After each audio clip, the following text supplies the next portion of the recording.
અથાણું આપણા દરેક ગુજરાતીઓના ઘરમાં બનતું હોય છે અને બધાની રીત અલગ અલગ હોય છે.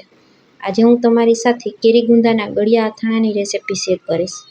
મારા ઘરમાં ટ્રેડિશનલ રીતે વર્ષોથી આ જ રીતે અથાણું બને છે. આજનું અથાણું બનાવવા માટે સૌથી પહેલાં અહીં મેં 1 કિલો રાજાપુરી કેરી લીધી છે. કેરી આપણે જ્યારે લેતા હોય ત્યારે શાકભાજીવાળા પાસે તેને આ રીતે કટ કરાવી લેવાની, કારણ કે જારી બંધાઈ ગયેલી હોવાથી પછી કેરી આપણાથી ઘરે કટ નથી થતી. તો બધા કેરીના ટુકડાને આ રીતે અલગ કરી લેશું. રાજાપુરી કેરીમાં ગળનો ભાગ વધારે હોય છે. આ સિવાય તમે તોતાપુરી કે પછી કેસર કેરીનો પણ ઉપયોગ કરી શકો.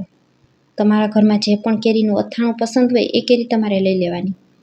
કેરીના ટુકડા મને થોડા મોટા લાગે છે તો મેં આ રીતે એક કેરીના ટુકડાને 2 ભાગમાં કટ કરી લીધા છે. તમને મોટા કેરીના ટુકડા પસંદ હોય તો તેને કટ નહીં કરવાના. બધા કેરીના ટુકડાને એક મોટા વાસણમાં લઈ પાણીથી ધોઈને સાફ કરી લેશું. આખા વર્ષ માટે અથાણું બનાવતા હોય તો આ રીતે કેરી અને ગુંદાને પાણીથી ધોઈ અને સાફ કરીને પછી જ લેવાના. કેરીમાં ઘણી બધી ધૂળ લાગેલી હોય છે. બજારમાંથી લાવતા હોય તો તેમાં માખી મચ્છર જેવી જીવાત પણ બેસેલી હોય છે અને ઘણા બધા લોકોના હાથ પણ અડેલા હોય છે. તો કેરીને આપણે પાણીથી ધોઈ સાફ કરી લીધી છે. ત્યાર પછી અહીં મેં 2 કિલો ગુંદા લીધેલા છે.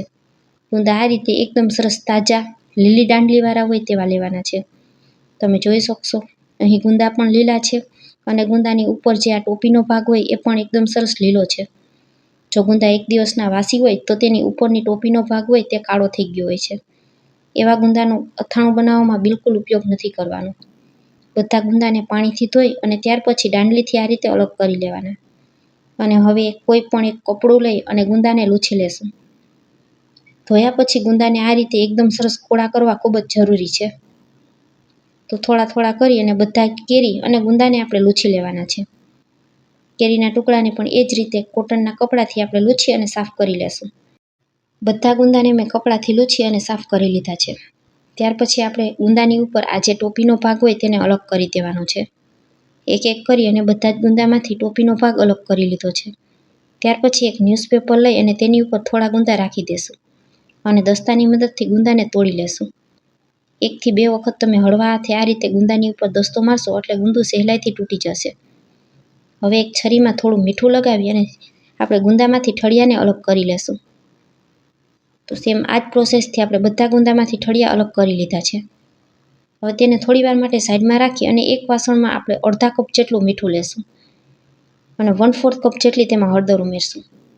હળદર અને મીઠાને આ રીતે હાથેથી મિક્સ કરી દેશું અને ત્યાર પછી આપણા તૈયાર કરેલા ગુંદા છે તેને આ રીતે હળદર મીઠાથી આપણે કોટ કરવાના છે.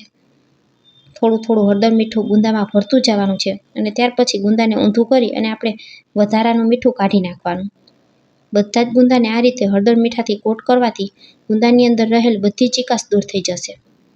બધા ગુંદા તૈયાર થઈ ગયા છે. તેને એક મોટા વાસણમાં લઈ લેશું. તો આટલું હળદર અને મીઠું આપણું બચી ગયું છે. તેમાં સાથે જ 2 ચમચી જેટલું મીઠું અને 2 ચમચી જેટલી હળદર ફરી પાછી ઉમેરી દેશું અને હાથેથી મિક્સ કરી દેશું અને એ જ કાથરોટમાં કેરીના ટુકડા ઉમેરી દેશું. તૈયાર કરેલું હળદર મીઠું કેરીના ટુકડાની સાથે હાથેથી આ રીતે મિક્સ કરી દેશું. કેરીના એક એક ટુકડામાં હળદર અને મીઠું એકદમ સરસ ચડી જાય એ રીતે આપણે હલાવી અને ત્યાર પછી તેને ગુંદાની સાથે ઉમેરી દેવાનું. તપેલીને આ રીતે ઉપર નીચે પછાડી અને કેરી ગુંદાને મિક્સ કરી દેશું.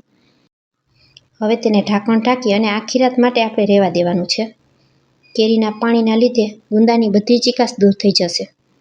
બીજા દિવસે ઢાંકણ ખોલી અને તપેલીને આ રીતે એક વખત હલાવી લેવાની. તો અહીં તમે જોઈ શકશો કેરીનું ઘણું બધું પાણી થઈ ગયું છે. ચમચાની મદદથી કેરી અને ગુંદાને આપણે આ રીતે કાણાવાળા વાસણમાં કાઢી લેવાના છે અને જે આ કેરીનું પાણી વધેલું છે તેને બિલકુલ ફેંકવાનું નથી. આ કેરીના પાણીને આપણે બીજા કોઈ પણ અથાણામાં ગુંદાનું શાક કે સંભારો બનાવતા હોય તેમાં ઉપયોગમાં લઈ શકીએ છીએ.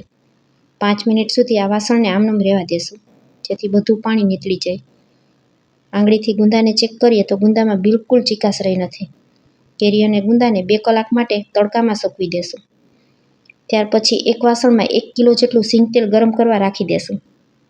2 કલાક પછી આપણા ગુંદા એકદમ સરસ સુકાઈ ગયા છે. ગુંદાને ખોલી અને આ રીતે ચેક કરવાના. અંદર બિલકુલ પાણીનો ભાગ ન રહેવો જોઈએ. અહીં ગુંદામાં જરાક પણ પાણીનો ભાગ રહી જશે તો અથાણામાં ફૂગ વળી જશે. તો એ સ્ટેપનું ખાસ ધ્યાન રાખવાનું છે. કેરીના ટુકડા પણ એકદમ સરસ સુકાઈ ગયા છે. કેરી અને ગુંદા માત્ર આપણે 2 કલાક પૂરતા જ તડકામાં સૂકવવાના છે, અથવા તમે આખી રાત માટે પંખા નીચે પણ સૂકવી શકો. હવે એક મોટા વાસણમાં 200 ગ્રામ ધાણાના કુરિયા લેશું, 100 ગ્રામ રાઈના કુરિયા લેશું.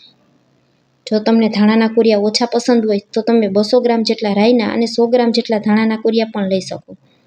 અને રાઈના અડધા એટલે કે 50 ગ્રામ જેટલા મેથીના કુરિયા લેશું. તો અહીં માપ એકદમ સહેલું છે. ધાણાના અડધા રાઈ અને રાઈના અડધા મેથીના કુરિયા લેવાના છે. અને ત્યાર પછી આપણે મેથીના કુરિયા લીધેલા છે એટલી જ 50 ગ્રામ જેટલી વરિયાળી લેશું. વરિયાળીને મિક્સર જારમાં ઉમેરી અને પલ્સ મોડ ઉપર આ રીતે અધકચરી એવી દળી લેવાની. અને 1 મોટી ચમચી ભરી હિંગ ઉમેરશું. અહીં હિંગ મારે ખૂબ સ્ટ્રોંગ છે તો મેં 1 જ ચમચી જેટલી લીધેલી છે. તેલમાં આ રીતે એકદમ સરસ ધુવાળા નીકળે એટલે ગેસની ફ્લેમને બંધ કરી દેવાની. તેલ થોડું ઠંડુ થાય એટલે 2 ચમચી લવિંગ અને 2 ચમચી મરી ઉમેરી તેની ઉપર ઢાંકણ ઢાંકી અને થોડી વાર રહેવા દેવાનું. લવિંગ અને મરી બધા ફૂટી જાય એટલે આપણે થોડું ગરમ તેલ હોય ત્યારે જ તેને તૈયાર કરેલા મસાલા ઉપર રેડી દેવાનું અને ચમચાથી હલાવી મિક્સ કરી દેવાનું. તરત જ ધુવાળા નીકળતું તેલ પણ નહીં ઉમેરવાનું અને તેલને એકદમ ઠંડુ પણ નહીં થવા દેવાનું. અહીં આપણે અડધા જ તેલનો ઉપયોગ કરેલો છે.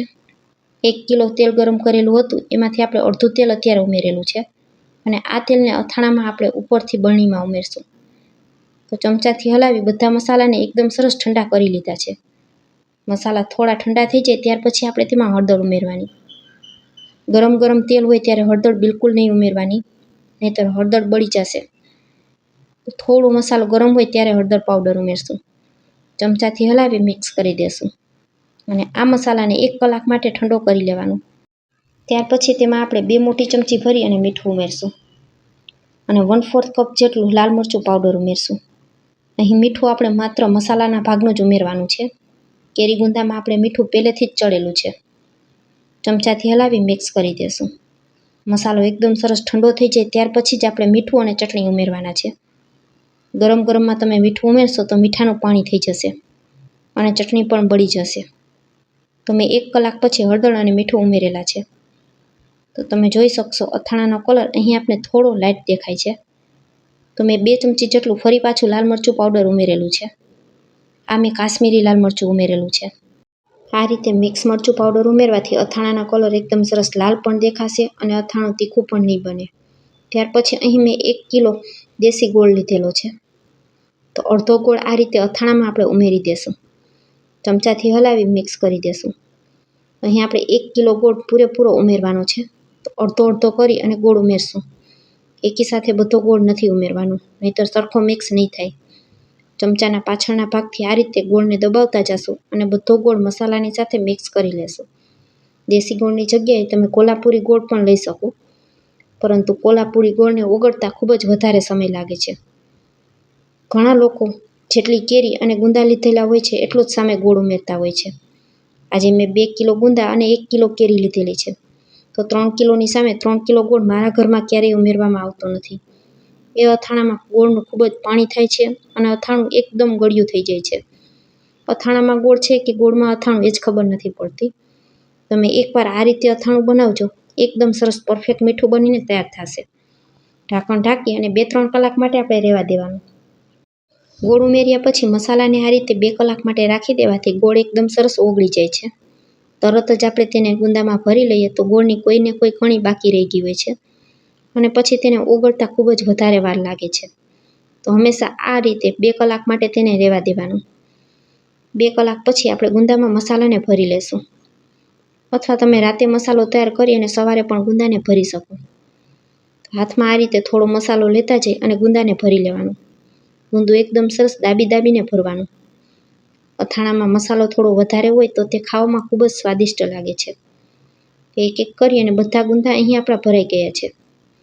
બાકી વધેલા મસાલામાં આપણે કેરીના ટુકડા ઉમેરી દેશું અને હાથેથી આ રીતે કેરીના ટુકડાને મસાલાની સાથે મિક્સ કરી લેશું. તો તમે જોઈ શકશો બધા કેરીના ટુકડા સાથે મસાલો એકદમ સારી રીતે મિક્સ થઈ ગયો છે. હવે સાથે ભરેલા ગુંદા હતા તેને ઉમેરી દેવાના અને તેને પણ હાથેથી આ રીતે મિક્સ કરી લેવાનું. તમે ઈચ્છો તો ચમચાથી પણ મિક્સ કરી શકો, પરંતુ અથાણું જો આ રીતે વધારે હોય તો ચમચાથી તે સરખું મિક્સ ન થાય. તો આપણે હાથને સાફ કરી અને ત્યાર પછી હાથેથી આ રીતે એકદમ સારી રીતના અથાણું મિક્સ કરી લેવાનું.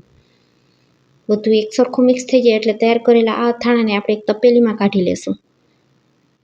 અને હવે જે આપણે અડધું તેલ બચેલું હતું ગરમ કરેલું તે ઉમેરી દેવાનું છે. આ સમયે આપણે બધું જ અડધું તેલ છે તે એકસાથે ઉમેરી દેશું. અને અથાણાને ચમચાથી આ રીતે થોડું હલાવી લેવાનું. અને ત્યાર પછી એક રાત માટે અથાણાને આપણે આમનામ વાસણમાં જ રાખી દેવાનું છે, જેથી ગોળ, તેલ, મસાલા બધું એકબીજા સાથે એકદમ સરસ ભળી જશે. અને બીજા દિવસે આપણે તેને કાચની બરણીમાં ભરી અને આખા વર્ષ માટે સ્ટોર કરવાનું છે. તો એક રાત માટે મેં આ જ રીતે અથાણું રાખી દીધું હતું. તમે જોઈ શકશો અથાણું કેટલું સરસ લાલ ચટાકેદાર બનીને તૈયાર થયું છે. તો ફ્રેન્ડ્સ, આજનો વિડીયો અહીં સુધી જોયા પછી જો તમને જરા પણ પસંદ આવે તો વિડીયોને એક લાઇક કરજો, વધુમાં વધુ લોકો સુધી શેર કરજો અને મારી રેસિપીઓ તમને જોવી ગમતી હોય તો મને સપોર્ટ કરવા બદલ મારી ચેનલને સબસ્ક્રાઈબ કરજો. Thanks for watching.